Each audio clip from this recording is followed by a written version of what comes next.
लोग अपने लक्ष्य तक पहुंचना तो चाहते हैं पर पहुंच नहीं पाते हैं, क्योंकि उन्हें रास्ते में कुछ ऐसे लोग मिलते हैं जो कि उनका रास्ता कठिन कर देते हैं और वो लोग भटक जाते हैं।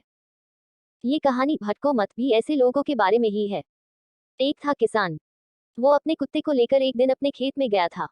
उसी समय उसके घर पर उसका एक परिचित उसे मिलने के लिए आता है। उस किसान की बीवी ने उस परिचित से कहा कि वह घर पर नहीं है, वह तो खेत में गए हैं। पत्नी ने उन्हें कहा, आप अंदर आकर बैठ जाइए, तब तक मैं अपने बच्चे को उन्हें बुलाने के लिए भेजती हूँ। वह परिचित अंदर आकर घर में बैठ जाते हैं और किसान का इंतजार करने लगते हैं। किसान की पत्नी अपने लड़के को खेत में बुलाने के लिए भेजती है। कुछ ही देर में तो किसान खेत में से अपने घर पर आ पहुंचते हैं और उनके साथ उनका पालतू कुत्ता भी होता है।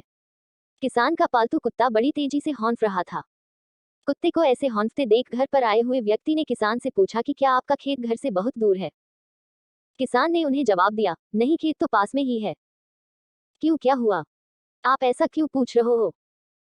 तब उस व्यक्ति ने किसान से कहा कि मुझे ये देखकर बड़ा आश्चर्य हो रहा है कि तुम और तुम्हारा कुत्ता दोनों साथ में ही गए थे और साथ में ही आए, फिर भी तुम्हारे चेहरे पर थकान नहीं लग रही, जबकि तुम्हारे कुत्ते की हालत तो देखो, वो तो पूरी तरह से थक गया है। किसान ने उस व्यक्ति से कहा कि मैं और मेरा ये कुत्ता एक ही रास्ते से घर वापस आए हैं और हमारा खेत भी पास में ही है। मैं बिल्कुल भी नहीं थका हूँ, लेकिन मेरा ये कुत्ता थक गया क्योंकि मैं सीधे रास्ते से घर चलते हुए आया हूँ, जबकि मेरा पालतू कुत्ता अपनी आदत से मजबूर है। ये कुत्ता अपने आसपास अन्य कुत्तों को देखकर उनको भगाने के लिए उनके पीछे दौड़ता था और भौंकता हुआ वापस मेरे पास आ जाता था। फिर से जैसे ही इसे दूसरा कोई कुत्ता नजर आता वह उसके पीछे दौड़ने लग जाता था और इसलिए वो अपनी इस आदत की वजह से थक गया है। अगर हम अपने वास्तविक जीवन की बात करें तो आज के इंसान की भी इस कुत्ते जैसी ही स्थिति है। वो अपने जीवन के लक्ष्य तक पहुंचना तो चाहता है, मगर उसे अपनी राह में मिलने वाले कुत्ते उसकी सीधी और सरल राह में भटका रहे हैं। इंसान अपनी राह में भटक रहा है और ये भटकाव ही उसे थका रहा है।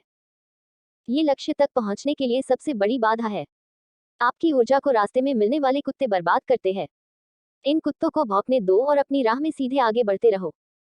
आपको ऐसा करने से एक न एक दिन जरूर सफलता मिलेगी।